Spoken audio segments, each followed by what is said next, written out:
Hi everybody, today we're going to talk about critical values and Z alpha over 2. When we calculate averages and proportions, we are often calculating these point estimates based off of a sample of the population.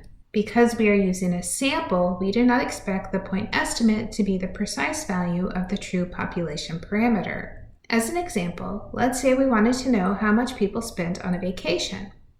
If we wanted to know this answer, we could conduct a survey. Ideally, we would do a random sample to get the results. Let's say the mean from our survey was $625.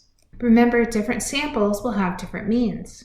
We want an interval that will include the true population mean. Before we construct our interval, we need to decide how confident we want to be. Generally, we would like to be at least 90% confident in our interval. The confidence level should be given to you when you're doing your homework, quizzes, and other assignments. But in practice, we would have to decide our confidence level and state it as we publish our results. The confidence interval will be a symmetric region of the normal distribution. Larger confidence levels will produce wider intervals, and lower confidence levels will produce more narrow intervals. This particular graph is a 95% confidence interval. The shaded region represents 95% of the graph.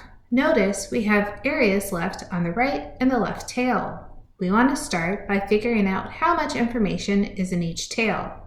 We use alpha to represent 1 minus the confidence level. In this case, we have 1 minus 0.95, which is 0.05. The remaining 5% of the graph is split equally between the right tail and the left tail. 0.05 divided by 2 is 0.025. We use the notation alpha over 2 to represent the area on the right and on the left.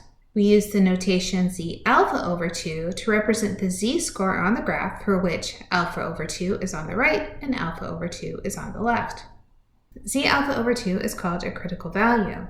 Finding the value of Z alpha over 2 is a critical piece of finding our confidence interval. Let's do a quick interpretation. If this graph represents a 95% confidence interval for the number of days of vacation employees receive at work, then the 95% confidence interval is mu is between 9 and 15.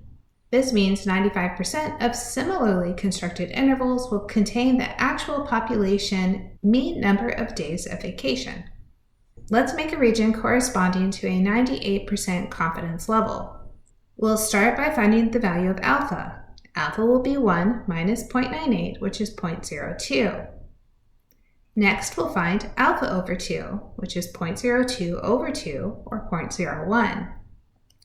Z alpha over 2 is the Z-score that will have 0.01 to the right of the number. It also means it has 1 minus 0.01 to the left.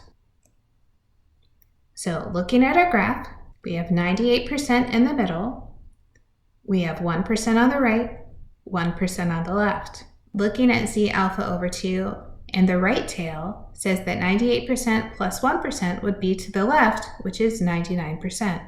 Now we need to find Z alpha over 2, which we call our critical value. To do that, we'll look for the Z-score for the 99th percentile. In Desmos, I'll type normal, dist, parenthesis, and close it, dot, inverse, CDF, parenthesis, 0.99. It tells me a value of 2.32634787404. Let's check our value. To check the value, I'll type normal, dist again. This time, I'll hit find cumulative. And on the max, I'll put in the value we just found, 2.32634787404. We can see it gives us 0.99. Our Z alpha over 2, which is our critical value, would be the 2.326. This confirms that we found the correct Z alpha over 2.